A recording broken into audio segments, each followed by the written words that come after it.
Alrighty, it's Danny here because I am the owner of this channel and I can make my tutorial. No, it's not really the reason why I'm here is because I got 200 subs and 20 likes on my SLP videos. That's why I'm doing it. So I decided, why not do a tutorial on a really requested effect, which is the how did you get the whole freaking blast shit, scummy in the bummy element 3D shattering effect thing. I was like, yeah, I'll probably do a tutorial on that. So I'm gonna do a tutorial on that. What are we gonna do? What are we gonna do? Well, first, you wanna make a new solid. Put me element solid. E3D, element 3D, whatever. And you just want to get rid of it to the point where you want it to start. Now that's a pretty easy effect. Element.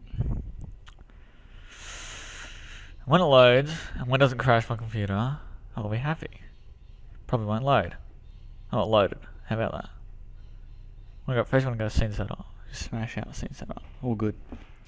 Now you have many of your things here. And if you have the motion design pack, you got your multi-object screens. Something in here. Where is it? Holy shit! Yeah, broken glass. That's it. It's in there. So you got it looks like a flat plane, but to the trained eye, and most people who know how to use Element 3D, it's like 4 little pieces pretty much. So you can just scum up those pieces, and then the thing is, those pieces are very flat, but if you want to go for that, which I used because I discovered this, it's alright for walls and stuff, but if you want to, say, use more bricky looking models, I guess. No, I think it's in here. It's in here somewhere. Jeez, where is it? Yeah, it's called ball fracture. That's it. What it is pretty much just like a shattering ball of balls. And for this tutorial, I may as well use this one because it's easier. Because I mean, you can use it for it's the same process pretty much, but you can just use it for, oh heck, I don't know, bricks looking as well. And if you remembered back in our scene, we had sort of a white wall sort of deal going on, but I didn't use that because it looks stupid. So if you have pro shaders, which you should get if you have Element 3D, it's a wonderful pack. Just whip on, what is it? Metal. It's like one of these grungy metals. I know I use this one. Just whip it on. Looks all freaking retarded because it's on a sphere and it doesn't want to be on a sphere. It's just in the box. Hey, it looks right. Hooray. And if that doesn't make you happy, then I've got a problem. You can change it to sphere, but I think it looks a bit funny, yeah. Or box aspect ratio. Just put it on box, whatever one. Aspect ratio looks pretty good. And then it's going to look a bit funny, so just change these to 3. There you go. And now it's looped. And now we're happy. Hooray. And why this is better, and then you just wait. So why this is better, because you just flop it in your scene, have a sale of it, put it over transparency background. So if you want to, it's better because the chunks are all oddly shaped and have some mass to them, besides the glass ones, which just looks like a bit of paper just got shredded up, and they look very thin and unnatural unless you're doing it on a window or a wall or something.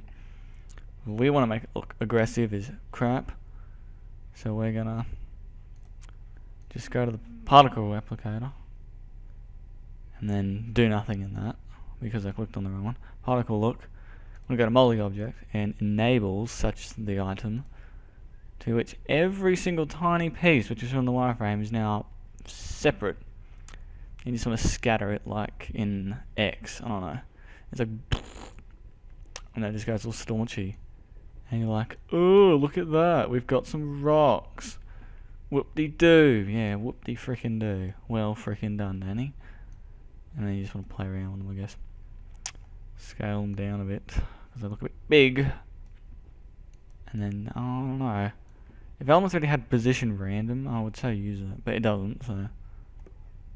There we go. Try to whip these around. Yeah, they don't really change that much. I think if I do this, they look. Oh no, they change. You want to change them around just a bit. So make them so they look kind of. Yeah, they don't look too stupid. Well, that doesn't look too bad, does it? Maybe turn the size down.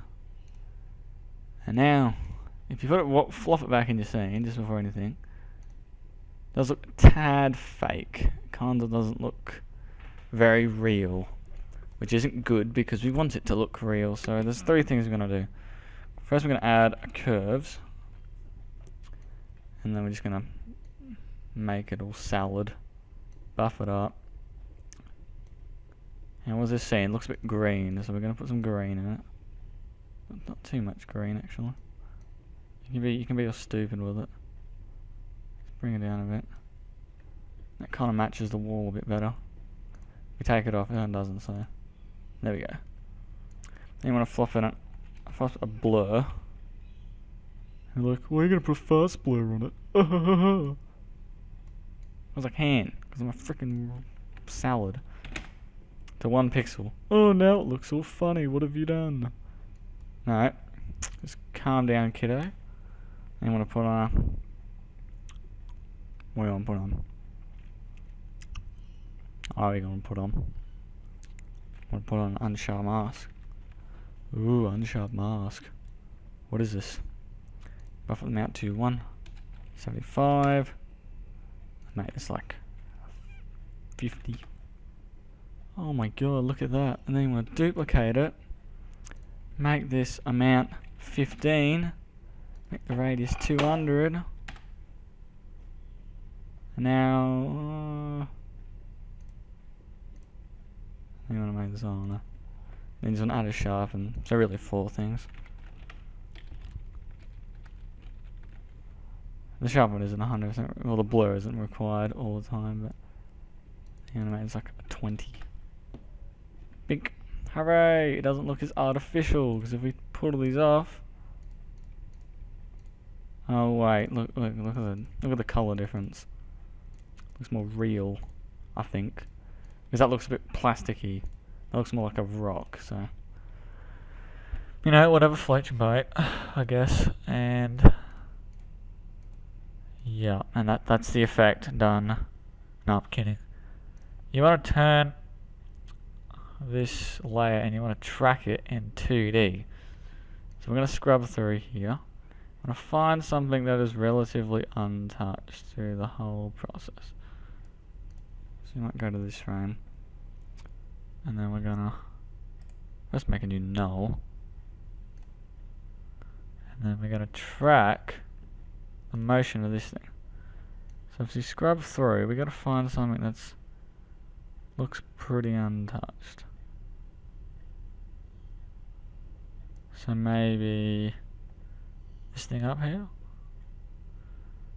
Maybe smash it. Maybe on the light. And then we might add a rotation one on. Oh, I don't know. This thing here, it's kind of hard to see, but I think hopefully this doesn't screw up. Because if it does screw up, I'll be annoyed. Because my, what do you call it? Mocker doesn't work. So I'm going to just go, oh, it's tracking. What the hell? You don't need to track it that much. Then you track it to where you want it to stop. And then we just lose it there. That's okay, because we're going to end the thing here, because that's where our Twixtor stop. Our Twixtor stop's there. Yay! But we're not going to use Twixtor anyway. Edit target. Make the null. Okay, then hit apply. X and Y. Bink. And then you just trim cover. Trim my work area. And then what are we going to do? We're just going to parent this to the null object. So now it's all floppy. So now it actually looks kind of like it's in the scene.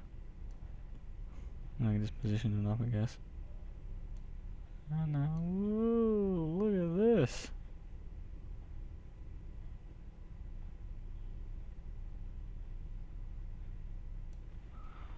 So I'm trying to trim this to here. What are we gonna do? Well, it's really simple actually. We just wanna hold it, go back to Jesus, where are we? Scatter. And just increase the X, scatter across. And heck, maybe the Y, why not? And pretty much, this is where we go into particle replicator. We're gonna came that frame with the sideways position across the screen. And then scale this up because I want the whole thing to be covered. And then by the time it gets here, just shove it back onto the top. Very nice. So basically, we do and all these things just flop on. But it looks a bit funny because all these rocks are chilling in front of the dudes. Which is maybe what you want, but I don't know, I'm just gonna attempt to fix it with a very simple mask. So you wanna do, you just wanna mask out the dude's hand. Maybe go around the side, I don't want to, just do a quick mask. I don't know where I'm going.